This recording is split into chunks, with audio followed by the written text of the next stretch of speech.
अस्सलाम वालेकुम students, how are you? I hope your all doing well. आज हम यूनिट 2 स्टार्ट कर रहे हैं। चैप्टर का नाम है मैटर और इसके अंदर जो है वो हम टॉपिक पढ़ेंगे 2.1 changes of states of matter. अब पहले हम इस डायग्राम को समझ लेते हैं। यहाँ पे आप देखें तो ये सॉलिड है। सॉलिड जब गैस में कन्वर्ट होगा तो इसमें सब्लिमेशन का प्रोसेस यूज़ होगा। गैस कन्वर्ट होगी सॉलिड में तो क्या होगा? डेपोजिशन।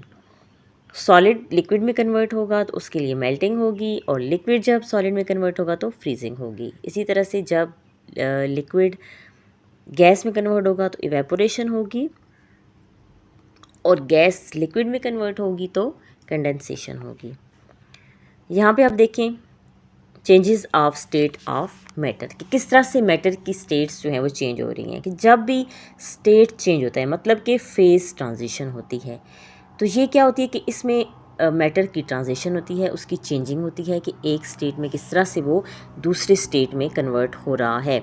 जैसा कि सॉलिड स्टेट से लिक्विड स्टेट में कन्वर्ट होना या फिर लिक्विड स्टेट किस तरह से गैस स्टेट में जाता है या फिर स्टेट ऑफ मैटर जो है वो directly between a solid state and a gas state. तो ये सारी मैंने आपको बता दी हैं कि किस तरह से वो वेपोरेशन होती है, मेल्टिंग, डेपोजिशन, ठीक है, सब्लिमेशन वगैरह।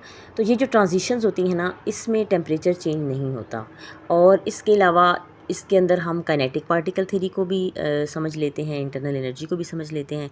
इंटरनल एनर्जी जो होती है वो बेसिकली उसके अंदर क्या होता है, काइनेटिक एनर्जी होती है और काइनेटिक एनर्जी जो है उसका ताल्लुक होता है टेम्परेचर से, ठीक है। और पोटेंशियल एनर्जी जो होती है वो पार्टिकल की पोजीशन के बारे में बताती है, इंटरेक्शन किस तरह से उनकी होती है, ठीक है, ड्यूरिंग अ फेज़ ट्रांजिशन। और फेज़ ट्रांजिशन में क्या होता है कि टेम्परेचर जो है वो कांस्टेंट रहता है, ठीक है, चेंज नहीं होता। और एंड इसी तरह से काइनेटिक एनर्जी भी। क्यों काइनेटिक एनर्जी? क्योंकि वो भी तो टेम्परेचर से रिलेटेड है ना। तो जब टेम्परेचर ही कांस्टेंट रहेगा तो इट मीन्स कि ये दोनों चीज़ें जो हैं वो चेंज नहीं होंगी। तो इसीलिए जो पोटेंशियल एनर्जी है वो थोड़ी बहुत चेंज हो जाएगी।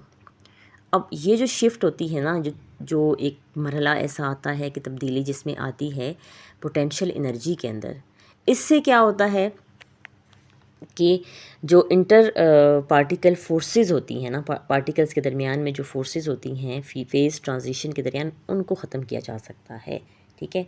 अब फर्स्ट पॉइंट जो है हमारे पास आता है मेल्टिंग का। मेल्टिंग में क्या मींस के सॉलिड टू लिक्विड, जैसे बर्फ़ है पिघल के पानी बन जाए, तो जब सॉलिड मेल्ट होता है तो ये लिक्विड बन जाता है। तो सॉलिड में जो पार्टिकल्स होते हैं ना वो बहुत ज़्यादा टाइटली पैक्ड होते हैं, स्टेबल पोजीशन में होते हैं और उनका एक ख़ास आर्डर होता है, इसीलिए उनकी ख़ास शेप होती है, ठीक है। बर्फ़ को जिस भी कंटेनर में आप पानी डाल के बर्फ़ जमाएं उसी शेप की वो निकल के आती है, ठीक है। तो इसमें क्या होता है कि उनका ऑर्डर जो है वो बहुत अच्छा मेंटेन्ड होता है और वो अपने फ़िक्स्ड पोजीशन में ही वाइब्रेट करते रहते हैं, ठीक है। लेकिन जब एनर्जी जो है, जैसा कि हीट हम अप्लाई करते हैं सॉलिड को, तो इससे क्या होता है कि पार्टिकल्स जो हैं वो ज़्यादा स्ट्रांगली वाइब्रेट करते हैं। और जब एनर्जी ऐड होती है ना सॉलिड में मेल्टिंग पॉइंट पे जाके, तो इससे क्या होता है कि उसकी पोटेंशियल एनर्जी इंक्रीज़ हो जाती है, ठीक है। तो जब पोटेंशियल एनर्जी इंक्रीज़ होती है, जो फोर्सेस है, जब उनको बहुत ज़्यादा ये कमज़ोर कर देती है, उन ताकतों को बहुत कमज़ोर कर देती है जो कि पार्टिकल्स को एक जगह पे होल्ड रखते हैं without increasing there kinetic energy. तो इसलिए जो टेम्परेचर है वो सेम ही रहता है, ठीक है। तो जब एनर्जी जो है वो स्ट्रांग होगी कि उन ताकतों को वो ख़त्म कर सके जो कि जिन्होंने उस पार्टिकल को एक जगह पे टाइट रखा हुआ है, तो सॉलिड जो है फ़ौरन मेल्ट हो जाता है लिक्विड में, ठीक है, जहाँ पे पार्टिकल्स जो हैं वो स्टेबल स्टेट में होते हैं लेकिन वो एक फ्रीली मूव कर सकते हैं एक दूसरे के इर्द गिर्द, ठीक है। तो दूसरा पॉइंट है बॉइलिंग। बॉइलिंग में क्या होता है कि लिक्विड स्टेट से गैस में चेंज होना। तो जब लिक्विड को हम बॉयल करते हैं तो इससे क्या बन जाती है? गैस। तो according to the kinetic particle theory in a liquid, हम अगर देखें तो पार्टिकल्स जो हैं वो क्लोजली पैक्ड होते हैं लेकिन वो एक दूसरे के साथ हल्का फुल्का जो है वो मूव कर सकते हैं, ठीक है। लेकिन जैसे एनर्जी ऐड करते हैं तो पार्टिकल्स ज़्यादा तेज़ हो जाते हैं और उनकी जो एनर्जी है वो इतनी होती है कि वो उनको ब्रेक कर सके, लिक्विड की सरफेस से ब्रेक करके उनको गैस फेज़ में ले जाए, ठीक है। तो जो एनर्जी हम ऐड करते हैं ना वो इंक्रीज़ कर देती है potential energy of the particles को, जिसकी वजह से वो उन एट्रैक्टिव फोर्सेस को ओवरकम कर देते हैं जिन्होंने उनको लिक्विड स्टेट में रखा हुआ था। और ये उस वक्त होता है जबकि बॉइलिंग पॉइंट का मरला आता है, जहाँ पे टेम्परेचर कांस्टेंट रहता है और वहाँ पे लिक्विड जो है वो गैस में कन्वर्ट हो जाता है। नंबर 3 जो है वो हमारे पास है फ्रीजिंग। फ्रीजिंग में क्या होता है कि लिक्विड से सॉलिड में कन्वर्ट होना, यानी पानी हमने फ्रिज में रखा तो उससे बर्फ़ बन गई, तो जैसे ही लिक्विड फ्रीज़ होता है तो उससे क्या बन जाता है, सॉलिड। तो अगर हम काइनेटिक पार्टिकल थ्योरी को देखें लिक्विड्स में, तो पार्टिकल्स में इतनी एनर्जी होती है कि वो एक दूसरे के इर्द गिर्द चक्कर लगा सकें, लेकिन जैसे ही लिक्विड की एनर्जी ख़त्म हो जाती है तो पार्टिकल की मोशन भी स्लो डाउन हो जाती है, फिर वो इस तरह से मूव नहीं कर सकते।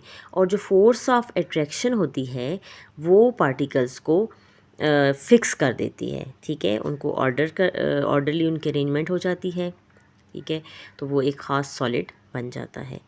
एनर्जी जो है वो फ्रीजिंग के दौरान रिलीज़ होती है, ये पॉइंट आप अपने याद रखना है कि एनर्जी रिलीज़ होती है और उससे जो पोटेंशियल एनर्जी होती है पार्टिकल्स की वो कम हो जाती है और टेम्परेचर कांस्टेंट ही रहता है इस प्रोसेस के दौरान। और जैसे ही एनर्जी रिलीज़ होती है ना, जो एनर्जी रिलीज़ होती है वो फिर इस्तेमाल हो जाती है और सॉलिड का एक पूरा स्ट्रक्चर बना देती है, ठीक है। नंबर 4 है कंडेंसेशन। कंडेंसेशन में क्या होता है कि गैस जो है वो लिक्विड स्टेट में कन्वर्ट हो जाती है। यहाँ पे एक ऐसा फेस चेंज आता है कि जब गैस कंडेंस होती है तो उससे क्या बन जाता है, लिक्विड। और according to the kinetic particle theory in a gas, particles जो हैं वो दूर दूर भागते रहते हैं, ठीक है, और काफ़ी ज़्यादा दूर चले जाते हैं क्योंकि उनके अंदर स्पेसेस ज़्यादा आ जाती हैं। जैसे ही गैस जो है उसकी एनर्जी कम होती है तो पार्टिकल मोशन जो है वो भी स्लो डाउन हो जाता है और जो अट्रैक्टिव फोर्सेस हैं वो पार्टिकल्स को एक दूसरे के करीब ले आती हैं और लिक्विड स्टेट में उनको रखती हैं। एनर्जी रिलीज़ होती है कंडेंसेशन के दौरान, जिससे क्या होता है कि पोटेंशियल एनर्जी पार्टिकल्स की भी कम हो जाती है और टेम्परेचर जो है वो कांस्टेंट रहता है जैसे ही गैस टर्न होती है लिक्विड में। और उसके बाद है सब्लिमेशन। सब्लिमेशन में क्या होता है कि सॉलिड टू गैस फेज़ में चेंज होना, कि जब सॉलिड सब्लिमेट होता है तो ये डायरेक्टली गैस में कन्वर्ट हो जाता है without passing through the liquid phase, यानी डायरेक्ट इसमें वो चेंज हो जाता है फेज़।